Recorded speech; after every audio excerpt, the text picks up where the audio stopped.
नमस्कार साथियों, समानांतर क्लासेस पर आप सबका स्वागत है। जैसे कि आप थंबनेल पर देख रहे हैं, आज हम भक्ति काल पर महत्वपूर्ण प्रश्नोत्तरी लेके आए हैं, जो प्रीवियस ईयर क्वेश्चन के आधार पर और जो आज तक प्रश्न बने हैं और कौन से मूल पुस्तकों से प्रश्न बनने बाकी रह गए हैं, उन सब चीज़ों को ध्यान में रखते हुए हमने ये प्रश्नावली तैयार की है। और आप प्रश्नों के स्तर को देखोगे तो आप स्वयं कहोगे कि सर ने हमारे लिए अतिरिक्त मेहनत की है। और आपको अगर लगे कि अतिरिक्त मेहनत आपके लिए की है, कुछ नया आपके लिए आए हैं, तो इस चैनल को शेयर और सब्सक्राइब आपका अपना चैनल समझ के कर दीजिएगा। और अगर आपको जो भी अच्छा बुरा जो भी आपके सुझाव हो तो आप कमेंट बॉक्स में ज़रूर लिखा करें, ठीक है। तो आज की प्रश्नोत्तरी शुरू करते हैं और मैं अदृश्य हो जाऊंगा क्योंकि मैं नहीं चाहता कि किसी प्रकार का कोई डिस्टर्बेंस हो, क्योंकि मैं स्वयं भी जब यूट्यूब पे देखता था तो मैं चाहता था कि पीडीएफ अच्छे से दिखे। तो वही मैं आपको हमेशा कहता हूं कि मैं कोई टीचर आपके बीच में नहीं बना। आप हमारे योग्य, आप में से ऐसे बहुत सारे साथी जुड़े हैं जो मेरे से बहुत ज़्यादा ज्ञान रखते हैं, बहुत से ज़्यादा कौशल स्किल्स रखते हैं। बस मैं आपको ये है कि मैं आपके लिए कुछ कर पा, आपकी कामयाबी में अगर मेरा कुछ भी योगदान हो पाए तो मैं अपने आप को बहुत सौभाग्यशाली समझूंगा। तो ठीक है, तो आज की प्रश्नोत्तरी पहला सवाल आपके स्क्रीन पर आएगा। जल्दी जल्दी इन सवालों को दीजिएगा क्योंकि वीडियो लंबी ना हो, इसलिए मैं जल्दी जल्दी इसको ख़त्म करने का प्रयास करूंगा। हाँ, तो आपका पहला सवाल है कि सुरतीय नृतीय नागतीय सब चाहती अस होई, गोद लिए हुलसी फिरे, तुलसी जो सुत होई। ठीक है, तो बताइए अब ये ऐसी पंक्तियाँ किसकी है?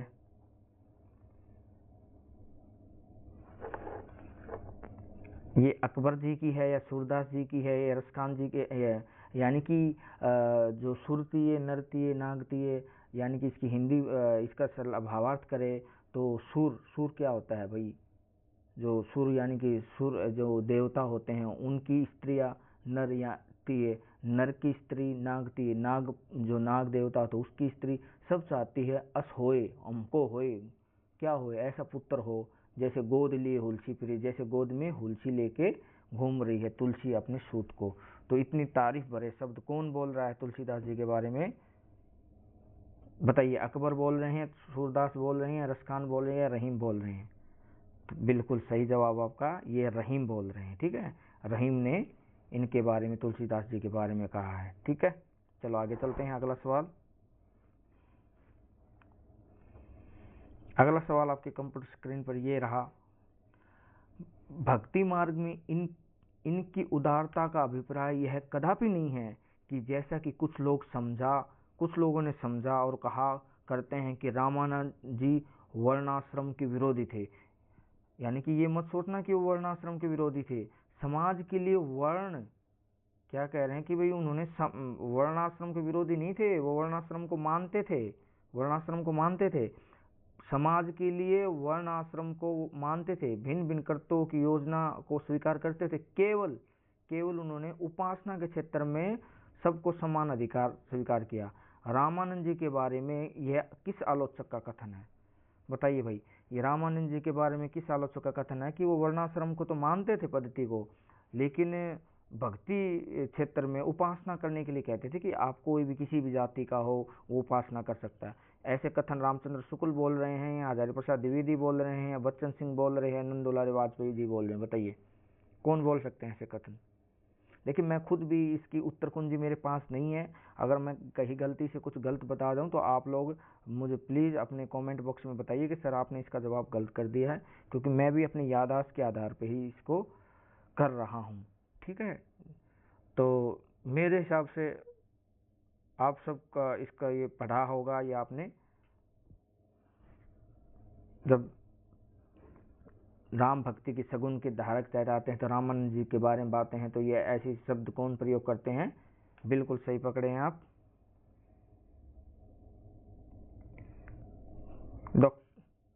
आचार्य रामचंद्र शुक्ल जी। ठीक है, अगला सवाल, भक्तमाल में रामानंद जी के 12 शिष्य कहे गए हैं। देखो, मैं आपको ये सवाल इस तरीके से बनाए हैं कि आपको फैक्ट भी याद हो जाए और आपको पता भी ना चले कि आपने इतना कुछ जान लिया है। तो आपको है ना ये पता होना चाहिए कि भक्तमाल में 12 शिष्यों का वर्णन किया है रामानंद जी। पहले तो ये पता होना चाहिए रामानंद जी के 12 शिष्य कौन हैं। तो 12 शिष्यों में आपको ये नाम पता होना चाहिए। 12 शिष्यों में आपको नाम पता होना चाहिए: अनंतानंद, सुखानंद, सुरसरानंद, नरहरियानंद, भावानंद। फिर उसके बाद ये नाम तो आप ज़्यादातर जानते हैं: पीपा हुए, कबीर हुए, सेन हुए, धन्ना हुए, रैदास, पद्मावती और सुरसरी। इसको भी याद कर लीजिए, पद्मावती और सुरसरी भी भक्तमाल में दिखाई गई है कि इनके भक्त हैं। तो अब बस मेरा सवाल मैंने ये बनाया है कि भक्तिकालीन कवि की रचना है, यानी कि जो भक्तमाल है ना, ये किसकी रचना है? क्या ये धर्मदास जी की है, क्या ये करमदास जी की है, या भिखारी दास जी की है, नाभादास जी की है? बताइए आप। बिल्कुल सही जवाब आपका इसका है नाभादास। अगला सवाल: धन्य भाग्य मम संत शिरोमणि, चरण कमल तकी आहू। यानी कि ये एक दोहा है, पूरा पढ़िए पहले इसको। दया दृष्टि से उन्होंने मेरी ओर देखा, सार प्रकट हुआ, कर्म उपासन ज्ञान जनित भरम, संशय शूल नसायो। यह दोहा सूरदास जी ने किसके बारे में कहा है? कि भाई मैं संतों में शिरोमणि के चरण कमल मैं बहुत अपना आया हूँ कि इन पे मेरी ओर दृष्टि की, मेरे बारे में उन्होंने सोचा, ठीक है, तो इतनी बड़ा ये का सूल मिट गया, सब दर्द खत्म हो गए, भरम मिट गया, ज्ञान। तो ऐसे बताइए, सूरदास जी इतनी तारीफ भरे शब्द किसके लिए प्रयोग कर सकते हैं? क्या वो सूरदास जी कभी, आपको पता है कबीरदास को तो बिल्कुल फूटी आंख भी नहीं सुहाएंगे, आपको ही पता है निर्गुणवादी को तो बिल्कुल नहीं पाएंगे, फिर दादू दयाल को कहाँ बख्शेंगे वो, और परमानंद तो कृष्णदास से है इसको, ये तो ठीक है कोई बात नहीं है, इन दोनों में कन्फ्यूजन हो सकता है। तो बताइए तुलसीदास जी के बारे में है, परमानंद दास के बारे में? तो संत शिरोमणि परमानंद दास तो हो ही नहीं सकते। परमानंद दास को तो वैसे ही हिंदी साहित्य के इतिहास में इतनी जगह नहीं दी गई है, 2-4 लाइनों में सिमटा दिया गया है। तो आप इसको कॉमन सेंस से भी लगाते तो इसका आंसर होगा तुलसीदास। ऐसे मैं हैंडल करता हूँ परीक्षा में, ऐसे ही आप लोगों ने करना है कि कबीरदास को तो कहेंगे ही नहीं, कबीरदास को उनको तो फूटी आँख नहीं सुहाते, तो सूरदास जी को तो तारीफ करेंगे ही नहीं। हमेशा एक बात गांठ मान लेना, कबीरदास की तो सूरदास तारीफ करेंगे ही नहीं, तुलसीदास भी कबीरदास की तारीफ करेंगे ही नहीं, ठीक है। आगे चलते हैं। लाज न लागत आपको दोहरे आयो साथ, धिक धिक ऐसे प्रेम को कहा, कही मैं नाथ क्या कहूँ मैं नाथ, अस्ति चरमय देह मम, तामो जैसी प्रीति, तैसो जोहु श्री राम में होती न, तहु बहुभीत। यानी कि जब जब तुलसीदास जी उनकी पत्नी रत्नावली से इतने प्रेम करते थे कि वो जब उनकी पत्नी मायके चली जाती तो वो भी उनके पीछे पीछे चले आते हैं, तो भी उनकी पत्नी ये शब्द दोहराती है, जिससे फिर वो वैराग्य होके राम भक्ति में लीन हो जाते हैं। तो इनका सलाह सबको पता है कि भाई लाज, आपको शर्म नहीं आती, आप मेरे पीछे पीछे चलाए, आपको धिक्कार है ऐसे प्रेम को, आप मेरी चरम पर, मेरी त्वचा पर इतने मर रहे हैं, इतनी प्रीति मेरे त्वचा को, मेरे रंग रूप को इतने में इतना प्रेम दिखा रहे हैं, इतना अगर श्री राम में दिखाया होता तो आपका नाम चारों दिशाओं में होता। तो क्या ये पत्नी किसकी थी? अब तो बताने का सवाल नहीं है, मैंने इसको हल कर ही दिया, सबको पता है ये पत्नी किसकी थी। ये तुलसीदास जी की पत्नी के कथन है, और तुलसीदास जी की पत्नी का नाम क्या था? रत्नावली, ठीक है, रत्नावली था। और ठीक है, उनके पिता का नाम, उनकी माता का नाम हुलसी था, ठीक है। और आत्माराम दुबे किनका नाम था? इनके पिता का नाम था आत्माराम दुबे, ठीक है, इनके पिता का नाम था, ठीक है। आप इसको, चलिए अगला सवाल। भक्ति काल में आकर भाषा के चलते रूप को आश्रय मिलने लगा, कि भक्ति काल में आकर भाषा के चलते रूप को आश्रय मिलने लगा, फिर क्या हुआ भाई? कबीरदास ने चलती बोली में अपनी वाणी कही, पर वह बोली बेठिकाने की थी, यानी कि कहीं न कहीं उनकी कमी ही बताई जा रही है। और आप समझ भी गई होगी कबीरदास की कमियां ज़्यादातर कौन गिनवाता है? उसकी कोई नियत रूप न था। शोरसेनी अपभ्रंश, नागर अपभ्रंश का जो सामान्य रूप साहित्य के लिए स्वीकृत था, यानी कि जो जब जब सभी कवि शोरसेनी, अपभ्रंश, नागर ऐसी भाषा का प्रयोग कर रहे थे, तो उस समय कबीर उसका लगाव था, यानी कबीर ने इनका प्रयोग किया नहीं है, कुछ हटके किया। क्या किया उन्होंने? उन्होंने नाथपंथियों की सड़ुकड़ी भाषा का व्यवहार किया, जिसमें खड़ी बोली के बीच राजस्थानी और पंजाबी का मेल उन्होंने लिया। इसका यह कारण था कि मुसलमानों की बोली पंजाबी या खड़ी हो गई थी और निर्गुण साधुओं का लक्ष्य मुसलमानों पर अपना प्रभाव डालना था। तो यह कथन ऐसा कबीरदास जी के बारे में ऐसा कौन सोच सकते हैं? आपको ही पता है कबीरदास जी के बारे में ऐसा कौन सोच सकते हैं? बताइए भाई, कबीर के बारे में ऐसा कौन सोच सकते हैं? एक ही हैं जो कबीरदास जी के बारे में ऐसा सोच सकते हैं, वो आचार्य रामचंद्र शुक्ल जी। ठीक है भाई, आचार्य रामचंद्र शुक्ल जी। अब है ना रिक्त स्थान पे बताइए क्या आएगा? इस सवाल को देखिए आप, बताइए आप, यह जो रिक्त स्थान दिख रहा है यहाँ पर क्या आएगा? के प्रादुर्भाव को हिंदी काव्य क्षेत्र में एक चमत्कार समझना चाहिए। हिंदी काव्य की शक्ति का पूर्ण प्रसार इनकी रचनाओं में ही पहल दिखाई पड़ा। वीर गाथा काल के कवि अपने संकुचित क्षेत्र में काव्य भाषा के पुराने रूप को लेकर के विशेष शैली की परंपरा निभाते आ रहे थे। चलती भाषा का संस्कार और सम्मति उनके द्वारा नहीं हुई। यह महत्वपूर्ण कथन रामचंद्र शुक्ल ने इतनी तारीफ भरे भाषा के बारे में किन के बारे में बोल सकते हैं? आप बताइए रामचंद्र शुक्ल। क्या भिखारीदास की तारीफ ऐसे कर सकते हैं, या नंददास की भाषा को लेके तुलसीदास को या कबीरदास को करेंगे? नहीं, इसको तो ऐसे ही काट दोगे, भिखारीदास को भी ऐसे काट दोगे। नंददास पे और तुलसीदास पे डाउट है, तो आपको पता है सबसे जो बेस्ट होता है ऑप्शन, हम उधर ही जाएंगे, तो तुलसीदास जी के बारे में। ठीक है, तो हिंदी काव्य में चमत्कार समझना चाहिए। क्या नंददास को ऐसे जोड़ेंगे तो क्या चमत्कार उत्पन्न होगा? नहीं होगा। कबीरदास को जोड़ेंगे, लेकिन फिर ये आ जाए कि रामचंद्र शुक्ल आ गया, तो कबीरदास तो यह हो नहीं सकता। ठीक है, वाणी के डिक्टेटर तो बोला इन्होंने, एक जगह तारीफ तो की है, लेकिन ज़्यादातर कबीर की इन्होंने क्या किया है? ज़्यादातर बुराई ही की है, आलोचनात्मक दृष्टि उनके प्रति, मतलब न्याय नहीं कर पाए। ठीक है, फिर हजारी प्रसाद द्विवेदी कबीर के बारे में उनकी फिर आलोचनाएं भी करेंगे, उनका विपक्ष में चीज़ें लिखेंगे। ठीक है, चलिए आगे चलते हैं, अगला सवाल। अब यहाँ रिक्त स्थान पर क्या आएगा बताइए? की रचना गोस्वामी ने सूरदास के अनुकरण पे की, यानी कि जो रिक्त स्थान है इसमें क्या लिखूं? आप बताइए ऑप्शन में। की रचना गोस्वामी ने सूरदास के अनुसरण की, यानी कि उन्होंने एक रचना लिखी है और सूरदास जी की फोटो कॉपी की है। बाल लीला के कई पद जो के तो सूरसागर में भी मिलते हैं, केवल राम और श्याम का अंतर है। लंका कांड तक तो कथा अनेक रूपता के अनुसार मार्मिक सतलों का जो चुनाव हुआ है वह तुलसी के सर्वथा अनुरूप है, पर जो उत्तर कांड में, यानी कि जो राम और श्याम और जो लंका कांड दिखाया वो तो तुलसीदास की प्रतिभा दिखती है, लेकिन उत्तर कांड पे आने के बाद है ना, सब चीज़ें बिल्कुल ऐसी हो जाती है जैसे सूरदास कृष्ण को रास लीला करते हुए दिखाई देते हैं, उसी प्रकार राम को ये भी वो चीज़ें ही दिखाई देते हैं। तो ये क्या ये तो आचार्य रामचंद्र शुक्ल का कथन है। तो बताइए गोस्वामी जी के बारे में कौन सी रचना के बारे में इन्होंने थोड़ी सी यहाँ ऐसी एक थोड़ी सी इन्होंने, मतलब तुलसीदास जी को वैसे बड़ा महान मानते हैं, लेकिन इस मामले में उन्होंने कहा कि इन्होंने वो नकल की है। तो जो जहाँ बड़ाई करते करते जहाँ अगर कोई भी चीज़ थोड़ी सी अगर कहीं उसकी कमी निकालते तो वो हमारे लिए महत्वपूर्ण हो जाता है। तो क्या मैं दोहावली लिख दूँ यहाँ पर, या फिर मैं रामचरितमानस लिख दूँ, या गीतावली लिखूँ, या कवितावली, जिससे सही हो जाए? तो आपको पता है गीतावली ऐसी है गीतावली इसका आंसर है। गीतावली की रचना ही बिल्कुल सूरदास की कॉपी है, बस राम और श्याम का उन्होंने नाम बदल दिया है। इन्होंने श्याम प्रयोग किया है, उन्होंने राम प्रयोग किया है।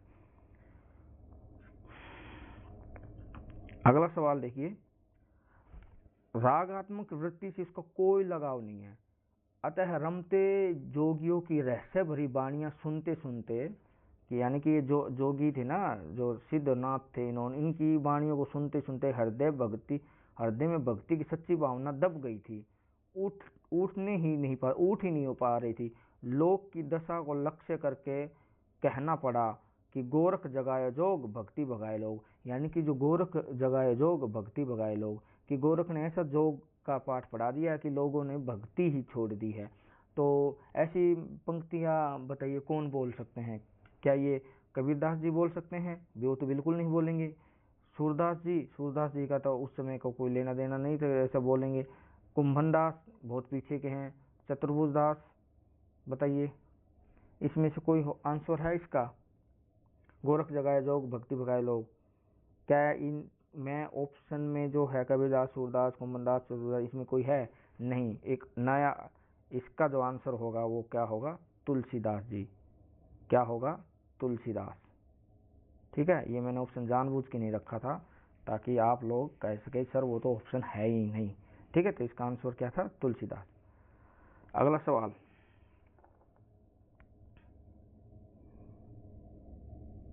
ठीक है, ये वही है दोबारा रिपीट हो गया है, इसमें मैंने यहाँ लगा दिया था, तो इसका आंसर इसमें तुलसीदास यहाँ भी नहीं दिया, कोई बात नहीं। अब ये बताइए, ये कथन किसका है? गोस्वामी जी की भक्ति पद्धति की सबसे बड़ी विशेषता उसकी सर्वांग पूर्णता, यानी कि गोस्वामी जी की कहते हैं कि भक्ति की सबसे बड़ी विशेषता है कि इनकी सभी सर्वांग पूर्णता, यानी कि इन्होंने क्या कह रहा है कि भाई इनकी सबसे बड़ी विशेषता यही है कि इन्होंने ना सर्वांग पूर्णता, सभी अंगों को शामिल किया इन्होंने, जीवन के किसी भी पक्ष को इन्होंने छोड़ा नहीं है, सभी पक्षों के साथ उसका सामंजस्य है, न उनका कर्म या धर्म से विरोध है, न उनका ज्ञान से विरोध है, धर्म तो उनका नित्य लक्षण है। तुलसी की भक्ति को धर्म और ज्ञान दोनों की रसानुभूति हम कह सकते हैं। योग का भी उसमें समन्वय है, पर उतना ही है जितना ध्यान देने के लिए चित्त को एकाग्र किया जा सके। यह महत्वपूर्ण कथन गोस्वामी तुलसीदास की इतनी भयंकर तारीफ कौन कर सकता है? आपको पता है, आचार्य प्रसाद द्विवेदी नहीं कर सकते, डॉक्टर बच्चन सिंह करेंगे लेकिन ऐसी नहीं करेंगे, डॉक्टर नगेंद्र तो बिल्कुल इतनी नहीं करेंगे, तो आचार्य रामचंद्र शुक्ल इसका विकल्प है। ठीक है, आचार्य रामचंद्र शुक्ल जी इनका विकल्प, क्योंकि इनकी चिंतामणि और तुलसीदास इनकी त्रिवेणी में 3 लोग हैं, उन्हीं की ये तारीफ सबसे ज़्यादा करते हैं। ठीक है, भक्ति काल से उन्हें तो तुलसीदास ले लिया, ठीक है, भक्ति काल से तुलसीदास लिया इन्होंने, रीतिकाल से इन्होंने चिंतामणि उठा लिया। अब त्रिवेणी में एक और कौन है, ये आपका काम है, जायसी। ठीक है, सूफी खावे में इन्होंने जायसी उठाया है, तो इनकी त्रिवेणी ही नहीं, तीनों लोगों की ज़्यादा तारीफ करते हैं। अगला बताइए, ये क्या है? तुलसी का मानस आध्यात्मिक रामायण से, तुलसी का रामायण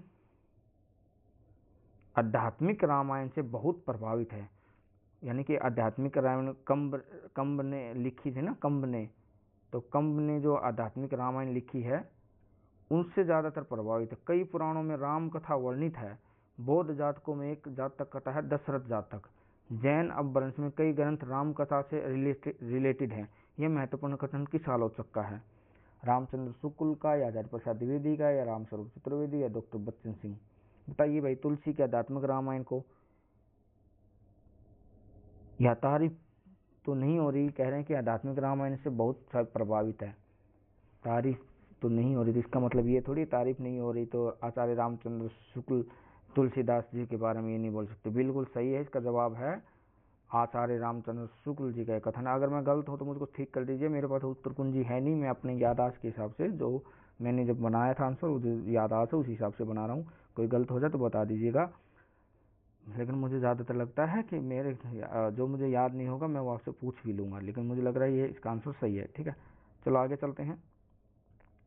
वे दिल्ली के बादशाह सिकंदर लोदी के समय में विद्यमान थे, यानी कि दिल्ली बादशाह जब सिकंदर लोदी का शासन था उस समय थे, और जिन्होंने सत्यवती कथा नाम का लगभग इन्होंने 1501 में सत्यवती कथा भी लिखी है। ठीक है, सत्यवती कथा भी लिखी इन्होंने 1501 में, जो कि एक प्रेमाख्यान है। इसके अतिरिक्त इन्होंने स्वराग रोहिणी कथा, स्वराग रोहिणी एकादशी कथा भी लिखी है। राम काव्य के संबंध में इनकी 3 कृतियां हैं, यानी कि राम काव्य संबंध एक तो राम जन्म, और एक भरत विलाप, और अंगद पैज। तो देखो इस प्रश्न से आपके बहुत चीज़ें ठीक होंगी। सत्यवती कथा किसने लिखी भाई, अंगद पैज और भरत विलाप किसकी रचना है ये पता चल गया, और फिर ये भी भरत विलाप, इस ग्रंथ में भरत विलाप का वर्णन है। ठीक है, तो उसमें और इस काव्य में जिस दास से भक्ति का चित्रण है उसमें तुलसी का मानस प्रभावित है, यानी कि जो भक्त मिलाप है ना, इससे बहुत कुछ लिया है तुलसी जी ने भी। तो ये कथन किसका है? डॉक्टर बच्चन सिंह जी का। यह महत्वपूर्ण कथन मैंने पहले ही बता दिया, आंसर में इसका दे दिया कि महत्वपूर्ण कथन बच्चन सिंह का है, लेकिन ये किसके बारे में बोला है? तो ये बताइए, सत्यवती कथा और भरत विलाप और अंगद पैज किसकी है? क्या मलिक मोहम्मद जायसी जी की है ये ग्रंथ? क्या गोस्वामी तुलसी जी के हैं ये ग्रंथ? या भिखारी दास जी के ग्रंथ है? या ईश्वरदास जी के ग्रंथ है? अगर आपको सत्यवती कथा पता होगा, भरत विलाप पता होगा, अंगद पैज किसकी रचना, अगर ये पता होगा तो इसका आंसर आप दे दोगे, बिल्कुल आसान से जवाब दे दोगे। बिल्कुल सही जवाब है, इसका आंसर है इसका आंसर है ईश्वरदास। क्या है इसका आंसर? ईश्वरदास। अगला सवाल है, कबीर का भक्ति आंदोलन विद्रोह मूलक यानी कि प्रोटेस्टेंट, ये इंग्लिश शब्द है प्रोटेस्टेंट, तो गोस्वामी जी का प्रतिरोधात्मक है, रेजिस्टेंस। तो इस दृष्टिकोण के कारण वे मानस को पौराणिक महाकाव्य का रूप दे देते हैं। यह यानी कि, और यह महत्वपूर्ण कथन किस आलोचक का है? बताइए भाई, ऐसी नई नई बातें कौन लेके आ सकते हैं? प्रोटेस्टेंट, रेजिस्टेंस, सामंतवाद, मैंने आपको बताया था कुछ ऐसे शब्द है जो इससे ही जुड़े। सामंतवाद भी यही बार बार लेके आएंगे अपने भक्ति काल में। बताइए, अब आपको मेरी कक्षाओं से जुड़े हुए होंगे तो बहुत जल्दी बता देंगे। मेरे साथी जो साथ रोज वीडियो से जुड़ते हैं, समानांतर क्लासेस से जुड़े हैं, बिल्कुल सही है ये आपका जवाब। ऐसी बातें इनमें से कोई नहीं है, क्योंकि इसका जो आंसर है वो डॉक्टर क्या है? डॉक्टर बच्चन सिंह इसका जवाब है। बच्चन सिंह ऐसी बात सिंह, ठीक है, बच्चन सिंह, ठीक है, इसका आंसर है डॉक्टर बच्चन सिंह। डॉक्टर बच्चन सिंह इसका आंसर है। इनमें से उपरोक्त में से कोई नहीं इसका आंसर होता है, क्योंकि इसमें बच्चन सिंह का ही लिखा हुआ है ही नहीं, ठीक है। तो ऐसी बातें कौन बोलता है? आप मेरी कक्षा देखें तो उसको कर पाते हैं। अगले सवाल, निर्गुण के संतों की वाणी में किस प्रकार लोक धर्म की अवहेलना छिपी है?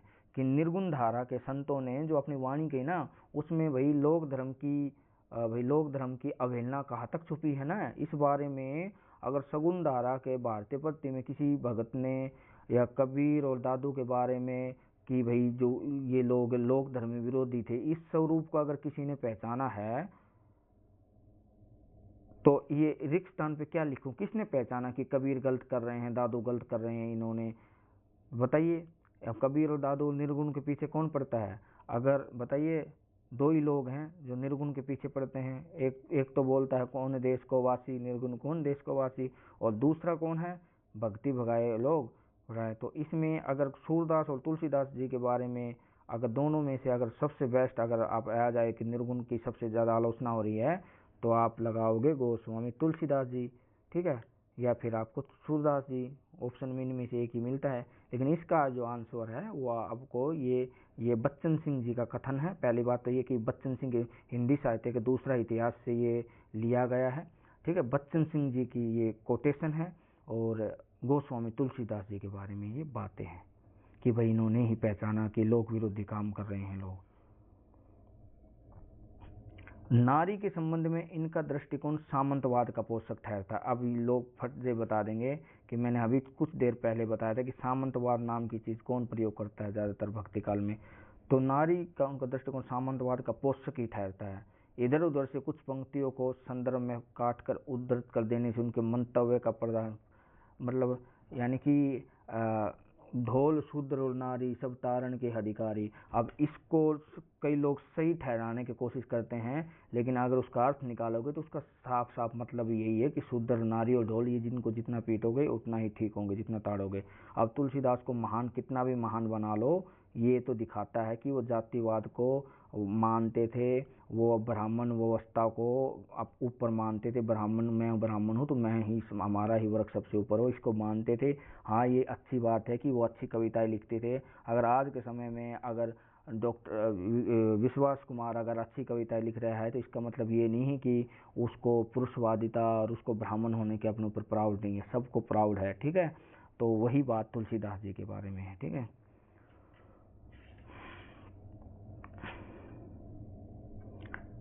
तिन्ही बिलोकी बिलोकती धरनी दुहुम संकोच, ये एक दुआ है, बताना। तिन्ही बिलोकी बिलोकनी धरनी दुहुम संकोच सकुचती बर बरनी, यानी कि वो उनको तनिक बताने में, जो रास्ते में जब सीता जब जा रही है तो रास्ते में वन गमन का ये चित्रण है। वनवास का गमन जब कर रही है तो सीता जब उस लास्ट में इसमें महिलाएं, ग्रामीण महिलाएं पूछती है तो वो संकोच करते हुए अपने पति के बारे में बताती है कि लघु है ये भाई जो तीर लिए हुए हैं, पिया तन चित बोहे, ऐसी ये पंक्ति आपको ज़्यादातर सुन रखी होगी। खंजन मंजू नैनी, ठीक है। तो बताइए किसकी है ये? क्या ये नंददास जी ने लिखी है ऐसी पंक्तियाँ, या कबीरदास ने लिखी है? तो आप कैसा निशान लगाओगे भाई? ऐसी भाषा का प्रयोग, अवधी भाषा का प्रयोग तो कबीरदास तो करेंगे ही नहीं। अवधी सूरदास भी नहीं करेंगे, ब्रज भाषा का नंददास भी नहीं करेंगे, तो कौन करते हैं? तुलसीदास ही करते हैं अवधी भाषा का प्रयोग। चलो आगे बताइए, इसको थोड़ा और बड़ा कर लेते हैं, आपको दिख जाए। मानस से भिन्न रचनाओं में विशेष रूप से विनय पत्रिका, देखो मानस से भिन्न यानी कि मानस यानी कि रामचरित मानस से अलग विनय पत्रिका, कवितावली और हनुमान बाहुक में क्या भाई हनुमान बाहुक जिस तुलसीदास के दर्शन होते हैं वे मानस के तुलसीदास में किंचित भिन्न है। यानी कि जो रामचरितमानस में जो तुलसीदास की रचना दिखती है वो अलग है, लेकिन विनय पत्रिका जब लिखने लग जाते हैं, कवितावली लिखने लग जाते हैं, वो बिल्कुल निसहाय असहाय हुए दिखाई देते हैं। ठीक है, यहाँ तक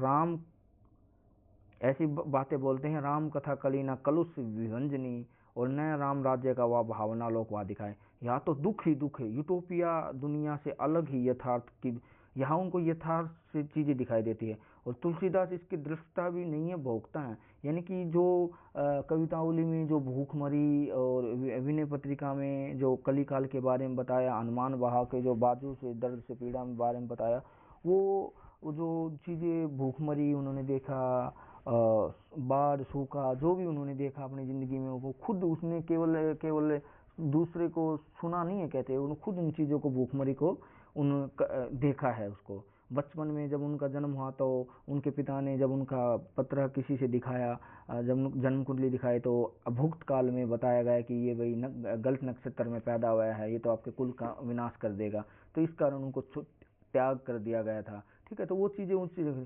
तो ऐसी बातें कौन बोल सकते हैं बताइए आप?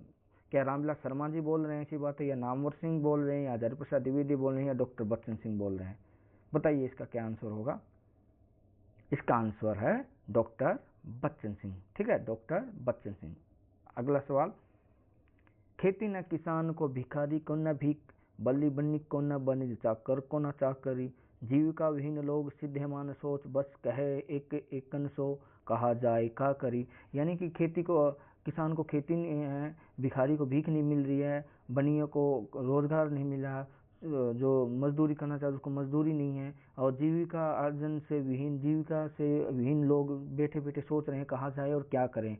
ऐसी पंक्ति, पहले तो ये बताइए ये किसकी पंक्ति है? तो ये सबको पता है कि कवितावली से उठाई गई है, और ये किसकी हैं ये आप बता ही दोगे। कवितावली अगर किसको, या भिखारी दास की, या केशवदास की, या कबीरदास की, तो बताइए इनमें से वो जो जवाब हमें चाहिए वो है या नहीं है, क्योंकि ये तुलसीदास जी की पंक्ति है। किसकी है भैया ये? इसका आंसर क्या होगा? तुलसीदास। इसका आंसर है, अभी इसी सवाल का है, तुलसीदास। ठीक है, इसका आंसर है तुलसीदास। जाति पाति से कोई मतलब है, व्यवस्था भरी वाणी में वे कहते हैं, मांग के खैबो मस्जिद के साइबो, लेबो को एक न देवे को दो। न किसी से एक मांग के खाता हूँ, न किसी से एक लेता हूँ, न किसी को एक दो देता हूँ। वर्णाश्रम धर्म के इतने बड़े समर्थन के वर्ण के ही प्रति संदेह कितनी बड़ी विडंबना है। यानी कि ये सब चीजें होने के बाद भी ये इतना कुछ इन्होंने झेला, फिर भी वर्ण के प्रति उनका संदेह है कि ब्राह्मण अवस्था और ये अवस्था होनी चाहिए, मतलब फिर भी उसके समर्थक हैं। तो बताइए भाई, ऐसे तुलसीदास की ऐसी टांग कौन खींच सकता है? बच्चन सिंह ही खींच सकते हैं। ठीक है, तो इसका आंसर क्या होगा? डॉक्टर बच्चन सिंह का यह कथन किसके बारे में है? तुलसीदास जी के बारे में। ठीक है, तुलसीदास जी के बारे में। अगर यही रामचंद्र शुक्ल होते तो ऐसी बातें बिल्कुल ना करते। ठीक है, अभी अगला सवाल है, अतः मानस और भैरवी रामायण के लिए अवधि को अपनाया। यानी कि मानस और भैरवी रामायण जो ग्रंथ लिखा उसके लिए तो उन्होंने अवधि को चुना। ब्रज भाषा पर भी उनका उतना ही अधिकार था जितना कि अवधि पर। ब्रज भाषा मुख्यतः मुक्तकों की ही भाषा बनी रही, यानी कि मुक्त छंदों के लिए ही ब्रज भाषा प्रयोग करते रहे। मुक्तकों के लिए उन्होंने ब्रज भाषा को ही अपनाया। दोनों भाषाओं को अपनाकर उन्होंने सिद्ध कर दिया कि हिंदी का क्षेत्र व्यापक है। तो तुलसीदास जी के बारे में यह महत्वपूर्ण कथन किस आलोचक का है? आचार्य हजारी प्रसाद द्विवेदी। आप तो अब जल्दी ही आंख मीच के लगा दोगे, मुझे पता है आप लोग क्या लगाओगे, मैं आपके दिमाग को जान गया था। आप रामचंद्र शुक्ल लगाओगे इसको देख कर, जितना अवधि पर अधिकार था ये चीज़ें देख कर। लेकिन देखो ये बातें बढ़ा दी है ना हिंदी का क्षेत्र में, तो ये किस चीज़ का कथन है? बच्चन सिंह का। तो इसका जो आंसर है वो क्या आएगा? इसका आंसर आएगा बच्चन सिंह। ठीक है, इसका आंसर है बच्चन सिंह।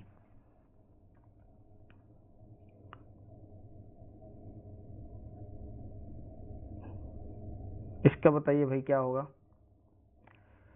ईश्वरवाद का सन्निवेश विशेष रूप से ईश्वर के प्रति प्रपत्ति या शरणागति में भक्ति का द्वार सबके लिए खोल दिया। रामानुज ने इस दर्शन का आलोक प्रदान किया। यह महत्वपूर्ण कथन किस आलोचक का? यानी कि भाई सबके लिए दरबार खोलने वाले जो थे वो सबसे पहले रामानुज थे, फिर ये परंपरा चल गई। तो ये कथन बोलने वाले कौन है? ये महत्वपूर्ण कथन कौन बोल सकते हैं? रामानुज ने खोला है, ये बच्चन सिंह। ठीक है, बच्चन सिंह।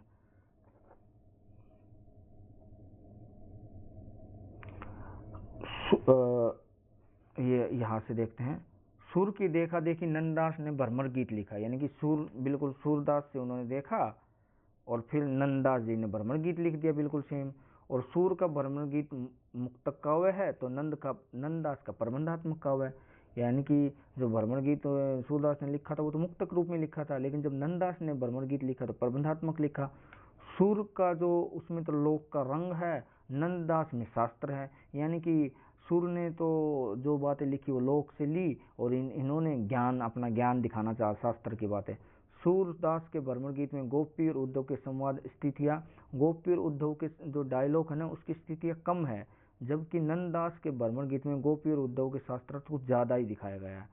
तो ये कथोपकथन के रूप में उद्धव कहते हैं कि सुनो ब्रज नागरी, इसके उत्तर में गोपियाँ संबोधित करती हैं, सखो सुनी श्याम के। सूर की गोपियाँ सहज सरल हैं। जो सूर जो अपने सूर सागर में दिखाता है ना, तो उसकी गोपियाँ बिल्कुल सहज और सिंपल दिखाई देती है। लेकिन नंददास की बड़ी पंडित, मतलब दिमाग है उनमें, बहुत ज़्यादा होशियार हैं। सूर की भाषा ठेठ ब्रजी है, तो नंददास की संस्कृतनिष्ठ ब्रज भाषा है। शब्दों के प्रति सजग होने के कारण इनको जड़िया कवि कहते हैं। तो नंददास जड़िया और कवि नंददास जड़िया बोला जाता है ना। तो जड़िया शब्द के देखते ही आप समझ गए जड़िया नंददास जैसी जुड़ा है। तो ये ऐसे कथन कौन बोल सकते हैं? इतने खतरनाक शब्दावली प्रयोग कौन कर सकते हैं? क्या जय प्रसाद द्विवेदी या डॉक्टर रामविलास शर्मा या आचार्य रामचंद्र शुक्ल या इनमें से कोई नहीं? बताइए कोई है जो इसमें से हमें ना मिले इसका आंसर? बिल्कुल इनमें से कोई नहीं है, क्योंकि इसका जो आंसर है वो डॉक्टर कौन है? बच्चन सिंह। डॉक्टर बच्चन सिंह इसका आंसर है। ठीक है, डॉक्टर बच्चन सिंह। तो डॉक्टर बच्चन सिंह इसका आंसर था।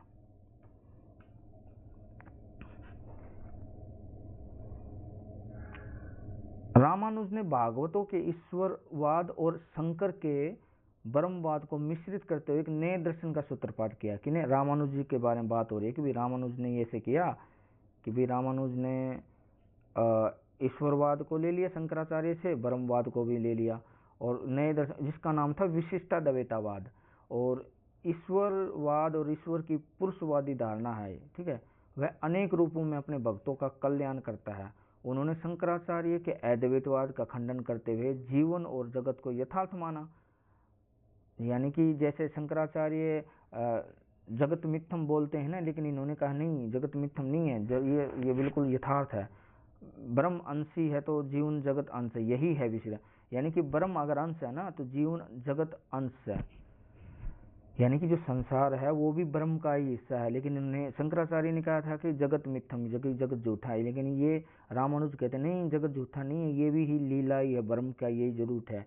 तो विशिष्ट द्वैतवाद, तो इसी से जो इसका अर्थ होता है कि एक अपरिसीमित ब्रह्म, यानी कि जिसकी कोई सीमा ही नहीं हो, अद्वैत, जिसको दो किया ही ना जा सके, यानी कि संसार को और माया को अलग किया ही ना जा सके। तो जिसको दो अद्वैत, जिसको दो ना किया जा सके, अपने स्पष्ट और भिन्न परिसीमित विशिष्ट अंगों में एकाकार होना, अपने आप में स्पष्ट भिन्न और परिसीमित विशिष्ट अंगों में एकाकार होना ही क्या है? विशिष्ट अद्वैत।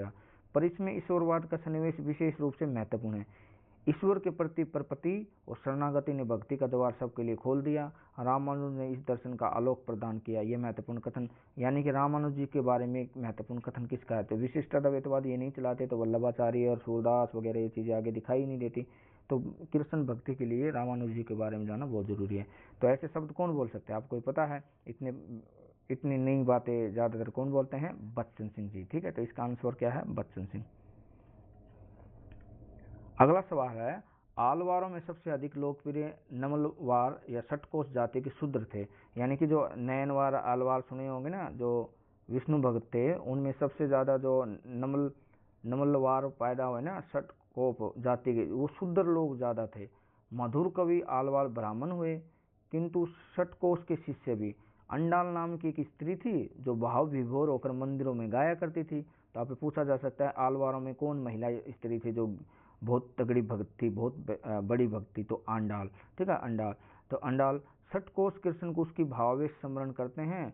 वे गोपी की भूमिका में उतरकर गाते गाते विकसित हो जाते थे। आलवार केवल भक्ति नहीं थे, यहाँ से पूछा जाता, आलवार केवल भक्ति नहीं थे, वे श्रेष्ठ कवि भी थे। उनके 4000 गीत किस नाम से प्रसिद्ध है भाई? नालियर दिव्य प्रबंध नाम से उनकी किताब लिखी गई है, नालियर दिव्य प्रबंध, जो जिनका संपादन नाथ मुनि के समय में ही संग्रहित हो चुके थे। यह कथन किसका हो सकता है? क्या डॉक्टर रामविलास शर्मा का है, या आचार्य रामचंद्र शुक्ल का है, या जड़ प्रसाद द्विवेदी का है, या डॉक्टर बच्चन सिंह का है? बताइए किसका कथन है? बिल्कुल सही गए हैं, इसका सही जवाब है डॉक्टर बच्चन सिंह। देखी गदर हित साहिबी दिल्ली नगर मसान, यानी दिल्ली नगर के बारे में यह बात की जा रही इस दोहे में। छिनी बादशाह वंश की ठसक थोड़ी रसखान, तोरी मोहिनी ते हियो फोरी मोहनी मान। यह पंक्ति किस ख्याल में? ठीक है, कि यानी कि दिल्ली के दरबार उसके आगे कुछ नहीं लगता, जो श्री कृष्ण की जो गोकुल जो चीजें लगती है। बताइए ऐसी बातें कौन बोल सकते हैं? और ये पंक्तियां तो पता चल गया कि आपकी भाई ये रसखान की पंक्तियां है, लेकिन ये पंक्ति किसकी? अब मैंने रसखान नाम भी ले दिया है, तो आप बता सकते हैं कि दिल्ली गदर साहिबी, दिल्ली दरबार के बारे में अगर बात हो रही है तो वो किस में की गई है? ये प्रेम वाटिका में रसखान में की गई है। आलवारों में सबसे अधिक लोकप्रिय नमलवार षटकोशी जाति की, ये बात ये रिपीट हो गया है, इसको आगे बढ़ते हैं। इस मुसलमान हरिजन पर कोटिन हिंदू वारी है, ये एक दोहा है, ये पंक्ति है। इस मुसलमान हरिजन पर, यानी कि ये मुसलमान भी है और हरिजन भी है, इस पर मैं ना हजारों कोटि या हजारों हिंदू वार दूं। तो भारतेंदु जी ने ये किसके बारे में बोला? इतनी महत्वपूर्ण बात, क्या रहीमदास जी के बारे में बोला, क्या रविदास जी के बारे में बोला, या कबीरदास जी के बारे में, ये रसखान जी के बारे में? तो भारतेंदु ने ये कथन रसखान के लिए प्रयोग किया है। किसके लिए? रसखान के लिए। ठीक है, तो हरिजन जब शब्द सुना हुआ दिखे तो हजारों हिंदू जिसके ऊपर वारने की बात करते हैं, ऐसे तो कौन हो सकते हैं? कृष्ण भक्त कवि रसखान ही हो सकते हैं। ठीक है, आगे चलते हैं। मीराबाई, मैंने फिर आप पकड़ जाओगे, क्या शब्द आ गया? क्या शब्द आया भाई? सामंतवादी। ज्यादातर सामंतवाद का प्रयोग कौन करता है? लेकिन आप इसको पूरा पढ़ो, क्योंकि इसी से आपको मीराबाई से संबंधित चीजें आपको याद हो जाएंगी। ठीक है, बताओ। मीराबाई और एक सामंती अभिजात्य को एक झटके में तोड़ देती है, कि मीराबाई एक सामंती अभिजात्य को एक झटके में तोड़ देती है। सामंतवादी व्यवस्था क्या थी भाई? स्त्री को घर में रखना, उनको आजादी न देना, उसको भक्ति करने के लिए, लेकिन ये किसी की लोक लाज की शर्म नहीं करती है और कृष्ण को अपना पति मानकर उसको गाती है, संतों के साथ घूमती फिरती है। तो दूसरी और उसकी रचनाओं में अभिजात्य का संयम दिखाई देता है। प्रिय के प्रति उनका प्रेम सामान्य मानवीय मर्यादा का उल्लंघन नहीं करता। कृष्ण भक्त कवियों की तरह वे न तो आलिंगन करती है, न परिभ्रमण की मुद्राएं करती है, न अतिरंजनापूर्वक संयोग वियोग की वो बातें करती हैं। वह मर्यादित है, संयोग विवेक से बहुत कुछ निजी और पारिवारिक सा है। तो ये इतना महत्वपूर्ण कथन किसका है? बताइए भाई, पॉज करके बताइए आप, किसका है? आप जब इस वीडियो को देखें तो उसमें पॉज करके आप इसको पढ़ सकते हैं। मैं अब वीडियो बना रहा तो मुझे जल्दी है, क्योंकि लंबी वीडियो हो जाएगी। तो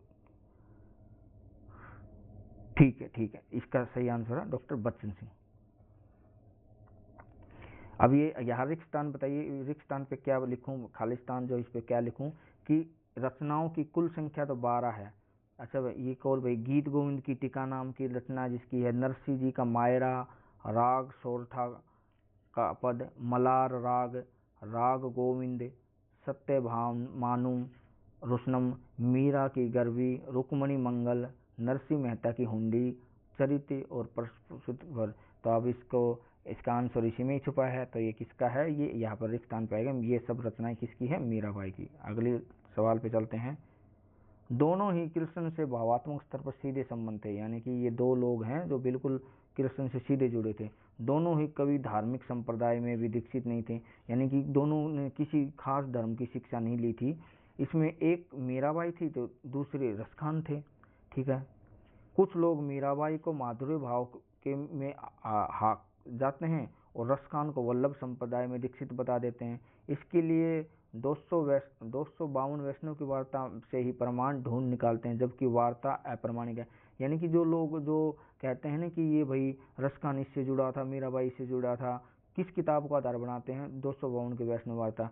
जबकि यही जब किताब ही अप्रमाणिक नहीं है तो बिल्कुल ये बात तो बिल्कुल गलत हो जाती है। तो वास्तविकता तो यह है, क्या वास्तविकता, कि मीरा को किसी दूसरे की भाव भूमि में, चाहे वे गोपी भाव की या भूमि हो या राधा भाव की हो, प्रवेश करने की आवश्यकता है। यानी कि उसको किसी उसकी संप्रदाय की जरूरत ही नहीं है, वे स्वयं भाव स्वरूप है। रसखान और कृष्ण के बीच एक मुसलमान खड़ा है, यानी कि रसखान और कृष्ण के भक्त के बीच में सिर्फ यही है कि रसखान मुस्लिम धर्म से संबंध रखते हैं और कोई चीज नहीं है। लेकिन मुसलमानी नाम क्या है कुछ पता ही नहीं। ब्रजभूमि और ब्रजनाथ के बारे में इतना अच्छा लिखा है कि आज जो हिंदू भी न लिख पाए। ठीक है, तो इतना कथन महत्वपूर्ण आलोचक बताइए कौन हो सकते हैं? क्या डॉक्टर रामविलास शर्मा बोलेंगे ऐसी बात है, या आचार्य प्रसाद द्विवेदी बोलेंगे, पंडित राहुल शंकर बोलेंगे, डॉक्टर बच्चन सिंह?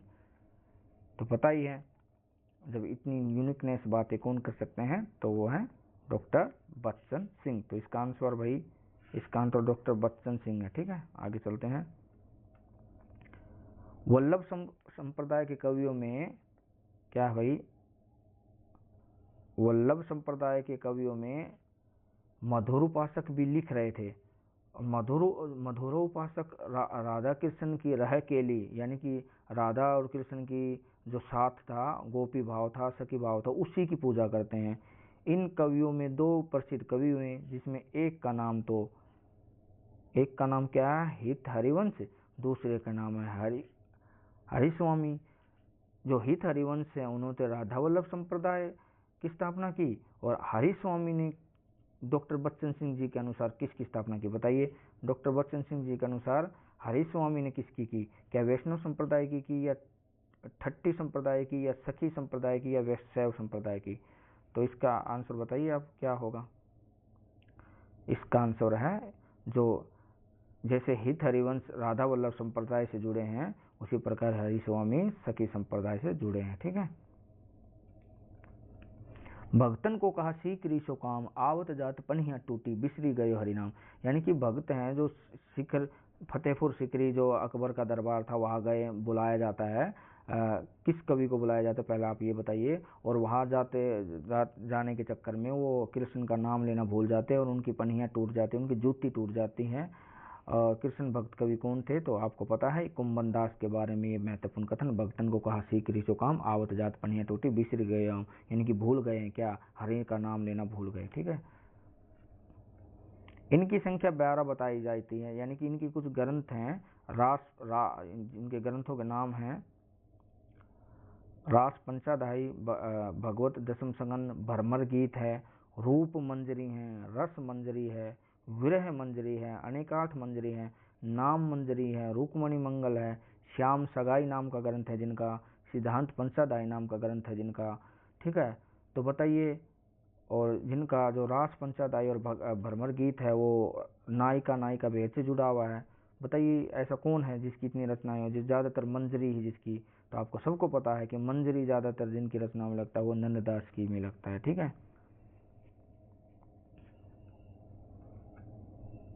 वल्लभाचार्य के शिष्यों में, अब देखो यहाँ से सवाल बनेगा कि भाई वल्लभाचार्य के शिष्य कौन थे? तो पहले वल्लभाचार्य के शिष्य हुए सूरदास, कृष्णदास, परमानंद दास, कुंभन दास। ठीक है, विठलनाथ के शिष्यों में देखो, ये तो हो गए कृष्णदास, परमानंद दास, जो फेमस नाम है वो तो आपने पता चल गया भाई ये किसके हैं, ये तो वल्लभाचार्य के हैं। कुछ नाम ऐसे हैं जिनको, जिसमें एक नंददास ही ऐसा जिसको तुम सुनते, बाकी चतुर्भुज दास अलग नाम था, चित स्वामी अलग नाम है, गोविंद दास अलग नाम है। केवल नंददास जो को जोड़ दिया जाए, तो बाकी यूनिक नाम है, जो यूनिक नाम लगे तो वो विठलनाथ के, जो सूरदास, परमानंदास, कुमनदास, जो ज़्यादा फेमस नाम लगे वो वल्लभाचार्य के। ठीक है। तो वल्लभाचार्य के शिष्यों की जीवनी 84 वैष्णव की वार्ता में मिलती है, तो विठलनाथ के शिष्यों का वृत्तांत हमें 200 वैष्णव की वार्ता में मिलता है। यानी कि ऐसे पूछा जाए 84 वैष्णव की वार्ता किससे जुड़ी है, तो वल्लभाचार्य से, और 252 वैष्णव की वार्ता किससे जुड़ी है, विठलनाथ से। ठीक है। तो अब इसको कैसे याद करोगे, देखो 84 मैं याद करवाता हूँ और 252, देखो पुराने जो लोग होते हैं वही उनके वो कम ही पैसे इकट्ठे कर पाते हैं, तो पुराने लोग कौन है भाई, पुराना कौन है, वल्लभाचार्य, तो इन्होंने 84 रुपये किए। लेकिन आजकल के लोग बड़े शेयर मार्केटिंग में लगाते हैं, इसलिए वो ज़्यादा रुपये इकट्ठे कर लेते हैं, तो 252। ठीक है। तो 252 यानी कि नए नए चीज़ के लिए नया कौन है इसमें, विठलनाथ, पुराना कौन है, वल्लभाचार्य। तो 84 की बात आए जाए वल्लभाचार्य, और जब 252 की बात आए जाए तो विठलनाथ। ठीक है। तो बताइए भाई, डॉक्टर बच्चन सिंह ने यह कथन किसके बारे में बोला है।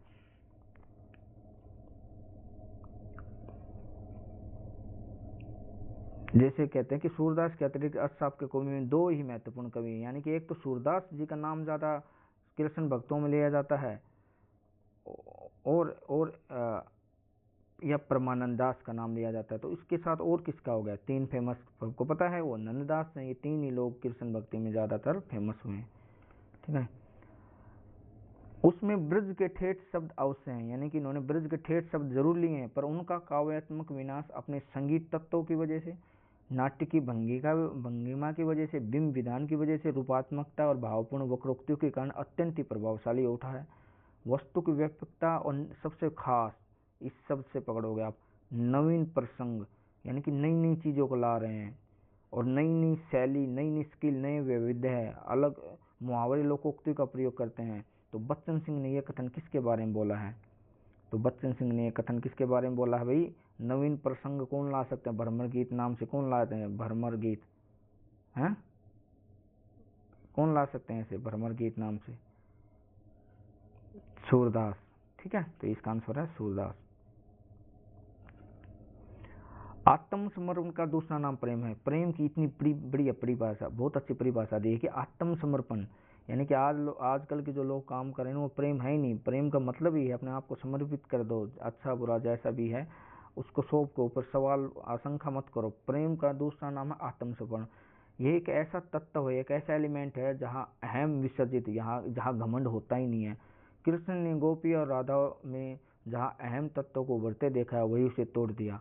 प्रेम का प्रभाव इतना प्रखर होता है कि लोक वेद मर्यादा सब टूट जाती हैं इसमें। तो बताइए, जब प्रेम की आंधी चलती है ना, तो ये नहीं देखता कौन क्या है। जैसे मीराबाई ने प्रेम नहीं देखा, राधा ने नहीं देखा, गोपियों ने नहीं देखा, कौन क्या कह रहा, कहता रहेगा कौन क्या कहे, लेकिन प्रेम को ईश्वर के से भी ऊंचा स्थान दिया गया है। तो ऐसी प्रेम के बारे में परिभाषा कौन देता है, तो ये ऐसी बात है, प्रेम की इतनी अच्छी परिभाषा किसने दी है, इसका आंसर है इनमें से कोई नहीं, क्योंकि ये बात है डॉक्टर बच्चन सिंह की है। किसकी है, डॉक्टर बच्चन सिंह ने बोला प्रेम की परिभाषा। ठीक है। कृष्ण का जन्म एक ऐतिहासिक घटना है जो कि अनेक मिथकीय परतों में लिपटी हुई है। सूर की बाल लीला में मिथकीय परतों के अलावा एक ऐसी परत है, यानी कि भाई सबको पता है कि कृष्ण का जन्म, कोई कहता है ऐसे हुआ, जेल से टूट के निकला देवकी, और वे ऐसा था, जेल में टूटा, फिर उसका और जो उसका पिता है उसको रख के वहां जाता है। बहुत से ऐसे मिथक है, ऐसी कहानियां सुनेंगी। लेकिन सूर के ने परतों के अलावा एक ऐसी परत भी है जिसमें सबकी शिरकत की, उत्सव होता है, कोई सामूहिक नृत्य ज्ञान वो करते हैं, बहुत सी ऐसी चीजें उल्लास दिखाते हैं क्योंकि आज के समय वो दिखाई ना दे। तो सूरदास जी के बारे में महत्वपूर्ण कथन किसका है, ये कह रहे हैं कि भाई आज के युग में उन चीजों को नहीं देखा जा सकता, किस चीजों को भी नृत्य गान करते हुए, उत्सव मनाते हुए जिस प्रकार सूरदास दिखाते हैं। तो ऐसी पंक्तियां कौन बोल रहे हैं भाई, डॉक्टर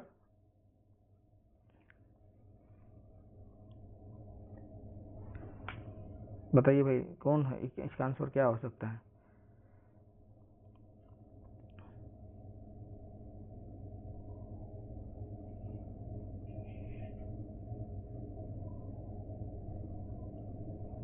तो इसका जो आंसर है आचार्य रामचंद्र शुक्ल। तजी सेवा बैकुंठनाथ की नीच नरण के, यानी कि देखो इसमें आपको है ना ऐसे दिखाई दे जाएगा, ये दोहा ऐसा है जैसे लगता है जैसे किसी की आलोचना कर रहे हैं, तो ये निर्गुण चीज की आलोचना कर रहा है, तो निर्गुण की आलोचना कर रहा है तो आप समझ जाओगे। तजी सेवा बैकुंठनाथ की, यानी कि जो बैकुंठनाथ, ये जो स्वर्ग की में पहुंचाने वाले जो नाथ हैं वो श्री कृष्ण, उसको छोड़कर किसी नीच लोग का साथ देते हैं, जिनको मुख देखत दुख उपजत, जिनको राजा राम, ठीक है, कहे धन मद मूढ़नी अभिमानी मिले दुर्वचन, यानी कि वो अपने ज्ञान में इतने अभिमान में चढ़ रहे हैं। तो ऐसी बातें कौन बोल सकते हैं? कृष्ण भक्त, वो आपको ही पता है, ज्ञान वाले लोगों को सूरदास जी बोल सकते हैं। ठीक है, अगला सवाल। वस्तुतः सूरदास की प्रतिभा का उत्कर्ष उनका क्या है भाई? सूर सागर की वजह से उनका ज्यादा नाम फेमस हुआ है। सूर सागर बहुत बेहतरीन उनकी रचना, ठीक है, 10वें सकंद में दिखाई देता है। इसमें कृष्ण के बाल यौवन की लीला ही दिखाई है, यानी कि भाई सूर सागर में एक 10वां सकंद है, उसमें कृष्ण के बाल लीला, और इसमें मुख्यतः रूप से 5 विषय की दृष्टि दिखाई है केंद्रीय, जिसमें इन्होंने बाल लीला दिखाई है, गोचारण दिखाया है, वंशी बजाते हुए दिखाया है, रास लीला दिखाया और भ्रमर गीत दिखाया है। तो ये भ्रमर गीत का प्रसंग सबसे अधिक विस्तृत और मर्म स्पर्शी है। ऐसी बात बोलने वाले कौन हो सकते हैं? तो ऐसी बात बोलने वाले बताइए कौन हो सकते हैं? डॉक्टर बच्चन सिंह। पुष्टि मार का जहाज जात है, एक ये दोहा है, दोहे की एक लाइन है, पुष्टि मार का जहाज जात है, सो जाको कुछ लेना हो तुम्हारे, यानी कि पुष्टि मार्ग जो संप्रदाय से जुड़े थे व्यक्ति, वो जा रहा है, अगर किसी को कुछ लेना हो तो आप उस चीज से ले सकते हैं। तो सूरदास जी के बारे में भाई, सूरदास जब स्वर्गवास हुआ तो उससे दुखी होकर ये शब्द किसने बोले थे? क्या कबीरदास जी ने बोले थे क्या, या शत्रुदास जी ने बोले थे, या वल्लभाचार्य जी ने बोले थे, या विठलनाथ जी ने बोले थे?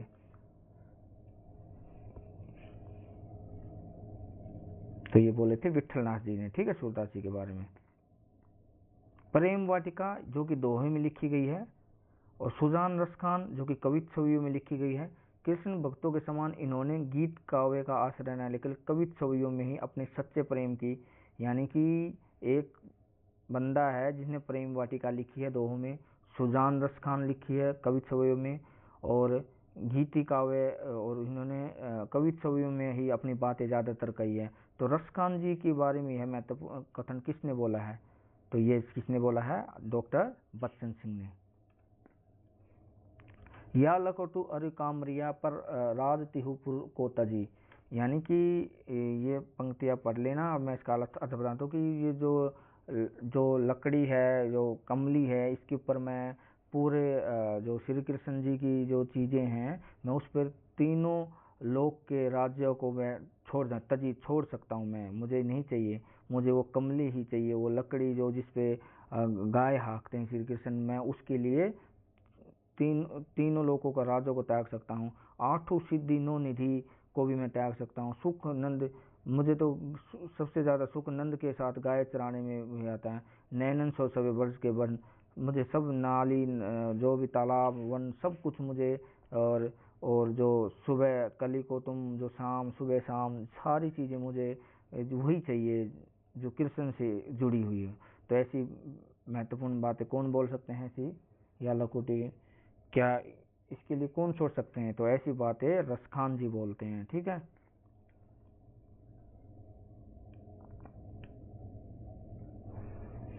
अतः अतः को मैं कहता हूँ इसलिए पढ़ा करो, इसलिए इन कृष्ण भक्त कवियों के संबंध में कहना देना आवश्यक है कि वे अपने रंग में मस्त रहने वाले जीव थे। यानी कि कितनी बड़ी बात कहते हैं कि कृष्ण वाले आज भी जो कृष्ण को मानते हैं वो मस्त रहते हैं। तुलसीदास के समान लोक संग्रह का भाव इनमें न था। समाज किधर जा रहा है इस बात की परवाह ये नहीं रखते थे। जहाँ तक कि अपने जो भगवत प्रेम है ना, उसकी पुष्टि के लिए संगारी लोकोत्तर छटाई हो आत्मोत्सर्ग की अभिव्यंजना इन्होंने जनता को रसोन्मुक्त किया। उन्होंने लौकिक स्थूल, यानी कि भाई रस पे ज्यादा ध्यान रहा है इन लोगों का, और अश्लीलता आ गई इस चीज की ओर उनका ध्यान गया ही नहीं। लोग जैसे तुलसीदास जी ने कुछ मूल्य स्थापित कराए राम के, लेकिन इन्होंने कृष्ण को रास लीला ये चीज़ें करते हुए देखा। देखिए, जबकि कृष्ण जी ने बहुत सी राजनीतिक चीज़ें भी की हैं, महाभारत में सबसे ज़्यादा भूमिका जो रही है वो श्री कृष्ण की रही, वो चीज़ इन्होंने नहीं दिखाई। तो ऐसी बातें कौन बोल सकते हैं? डॉक्टर बच्चन सिंह। भक्तमाल के संबंध में केवल यही, यानी कि जो ये हरीश स्थान है ना, यहाँ क्या भरूं बताइए भाई, भक्तमाल में यहाँ क्या भरूं मैं, के संबंध में केवल यही एक छपे मिलता है। यानी कि एक भक्तमाल है, उसमें एक छपे मिलता है, एक छपे नाम से जो छपे है, उक्ति चोच अनुप्रास वर्ण स्थिति अति भारी, वचन प्रीति निर्वाह अर्थ अद्भुत तुकधारी, प्रतिबिंबित दिव्य दृष्टि, यानी कि उनकी चोच, यानी कि उनकी जो वाणी है, उक्ति है, चोच अनुप्रास, बहुत ही अच्छे अनुप्रास अलंकार का प्रयोग करते हैं। और अनुप्रास भी ऐसा, अंत्यानुप्रास, अंत्यानुप्रास का मतलब क्या होता है? जो तुकबंदी जगह अंत में ऐसे ही सेम सेम शब्द आए, ठीक है। और वचन, उनका वचन, यानी कि उसके वचन, सूरदास जी के वचन, उनकी वाणी, सब चीज़ें अद्भुत बहुत अच्छी हैं। प्रतिबिंब दिव्य दृष्टि, उनकी दृष्टि बड़ी प्रतिबिंबित, बहुत ही दिव्य दृष्टि है। हृदय हरि लीला भाषी, और जो हरि की बहुत अच्छी लीला करना जानता है अपनी वाणी। जन्म कर्म गुण सभी रसना प्रकाशी, ठीक है। जन्म से, कर्म से, गुण से, सब में ही उसकी जो जीव है वो बड़ी ही बहुत ही महत्वपूर्ण है। तो आचार्य रामचंद्र शुक्ल का ये कथन किसके बारे में है? तो ये कथन तो आचार्य रामचंद्र शुक्ल का है, इतनी बड़ी तारीफ की है, और ये ठीक है। और लेकिन ये जो एक खाली एक केवल एक छपे आया है खाली भक्तमाल में, तो ये केवल एक छपे की बात कौन कर रहे हैं? ये बात कह रहे हैं आचार्य रामचंद्र शुक्ल। और किसके बारे में कहा? केवल एक ही छपे आया है ऐसा, तो वो सूरदास जी के बारे में है, ठीक है। तो तुलसी ने तो अपने कुछ पर्सनल रूप से पहुंचा है, यानी कि जो भाई कहते हैं कि तुलसी ने तो केवल भगवान तक के पर्सनल ऐसे दिखाया कि भाई विनय पत्रिका लिखकर सीता के माध्यम से अपनी बात कही। लेकिन ये एक बंदा ऐसा था जो सीधा ही भगवान के घर पहुंच जाता उसको बधाई देने के लिए, ठीक है, उसके माता पिता के साथ खुद खुशी में शामिल होता है। तो वो ऐसा कौन है? तो आप अब इसको आप समझ जाओगे। तो वो नंद जो मेरो मन आनंद भयो, हो गोवर्धन ते आयो, तुम्हारे पुत्र भयो, मैं सुन के अति आतुर उठो। तो ऐसी पंक्ति कौन बोलता है? आपको भी पता है ये पंक्ति कौन बोल सकता है? ऐसी बोलने वाले कौन है? आपको भी पता है, ऐसे हैं कौन भाई? सूरदास। तो इसका आंसर है इनमें से कोई नहीं, क्योंकि इसमें आना चाहिए था सूरदास जी। जनता पर चाहे जो भी प्रभाव पड़ा हो, यानी किसी के बारे में बात हो रही है कि जनता पर चाहे इनका कोई भी प्रभाव पड़ा हो, ठीक है, सुंदर सुंदर, लेकिन इनके शिष्यों ने सुंदर सुंदर पदों द्वारा जो मनोहर प्रेम संगीत धारा बहाई, उसने क्या किया? जो हिंदू जीवन जो मुरझा रहे थे ना, हिंदू जीवन जो मुरझा रहा था, रस, उसको सरस किया, यानी कि उसको भाई एक अच्छी चीज़ के लिए निरस हो गया था हिंदू जीवन उसको। तो कृष्ण भक्त कवियों के बारे में कथन किसका है भाई? सबको पता है ये कथन। इसका आंसर आएगा डी, इनमें से कोई नहीं, क्योंकि ये चीज़ें बोली है डॉक्टर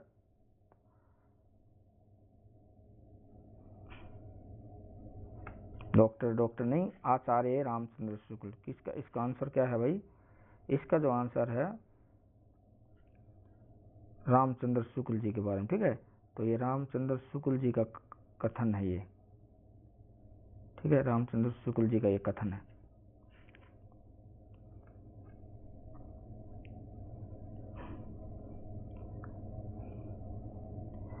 अब अगला, ये चीज हो गई थी, ये भी हो गया था, ये भी हो गया है। तो हाँ, ये बताइए कि 3 प्रकार के जीव माने हैं। एक तो पुष्टि जीव, अब इसको सवाल को याद भी कर लीजिए, मैंने कोई भी आपको प्रश्न उत्तरों के माध्यम से आपको कंटेंट याद करवाने की कोशिश।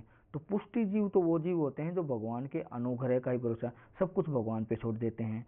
मर्यादा वो लोग होते हैं जो विधि विधान में उलझे रहते हैं। और प्रवाह जीव वो होते हैं जो संसार के, हम सब जो ज्यादातर है ना वो प्रवाह जीव हैं। हम प्रवाह में बह जाते हैं। प्रवाह क्या होता है? बह जाना। तो हम ज़्यादातर संसार में फंसे हुए हैं, तो हम तो हैं प्रवाह जीव। अब हमसे अगर थोड़ा कोई ज़्यादा भक्ति की और कोई रामचरितमानस पढ़ लेता है, गीता पढ़ लेता है, कुरान पढ़ लेता है, वो मर्यादा जीव हो गए। और जो बिल्कुल ही सब कुछ भूख प्यास त्याग कर लगा हुआ है, अल्लाह अकबर या फिर जय श्री राम, जय श्री कृष्ण, राधे राधे लगा, तो वो है पुष्टि जीव, ठीक है। तो ऐसी 3 प्रकार के पुष्टि जीव की परिभाषा कौन देते हैं? तो वो देते हैं, बताइए भाई ऑप्शन में क्या होगा? रामचंद्र शुक्ल या आचार्य प्रसाद द्विवेदी या तुलसीदास या वल्लभाचार्य। तो ये चीजें बोलते हैं वल्लभाचार्य। ठीक है, 3 प्रकार के जीवों की बात किसने की है? वल्लभाचार्य ने। तो आप इतने धैर्य से जुड़े और आपने प्रश्नों का अच्छे से हल किया। तो इसी प्रकार की प्रश्नोत्तरी आपके लिए लाए जाए तो आप कमेंट बॉक्स में ज़रूर लिखें, और इस चैनल को, आपके अपना चैनल है, ऑन यूर चैनल है, इसको लाइक शेयर सब्सक्राइब करें और अपने दोस्तों के साथ साझा करें। ठीक है, तो आपका दिन शुभ हो। नमस्कार।